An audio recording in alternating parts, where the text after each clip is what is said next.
की भेलन काकी केम्हर जाय छथिन? आबो हमरे अंगना कनी देर बैसलो त जे बतिया खोतिया ले।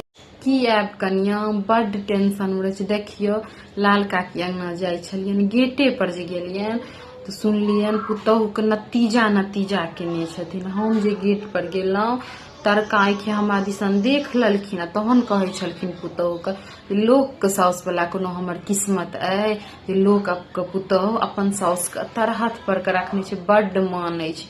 एके दिसन से होइ छै कनिया।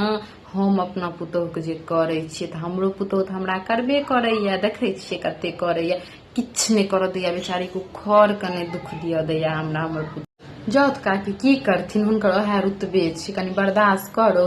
रहे छथिन 4 दिन के छै, आब केहन बूढ़ भ गेलै, बाजऽ दथुन, बाजै छै त बेसी नहीं ध्यान दौत लोक के बात। ये कनिया केना अहाँ कहै छियै नहीं ध्यान दै ले? हम जामे नहीं गेल छलियन तामे दोसर बात कहै छलखिन, जे कि हमरा देखलखिन त कहै छथिन लोक के पुतहु अपना साउस के मानै छै। त एके दिसन से होइ छै कि दुनू दिसन से होइ छै? हमहूँ न अपन पुतहु के बड्ड मानै छियै, भरि दिन महारानी बना के राखै छियै, एगो काज नहीं करऽ दै छियै, टोटल काज करे जे पर बेचारी आबैया कहै ले जे मुँह लाबो त हम कऽ दै छियै। बच्चा सबके नहीं जाय दै छियै पुतहु लग, अपना लग राखै छियै। ओ लाल काकी छथिन पूरा दिन त सेट पर सेट लगबै छथिन, बच्चा सबके पुतहु लेने रहै छथिन, पुतहु भरि दिन नौकरानी बनल रहै छथिन, अपने महारानी रहै छथिन।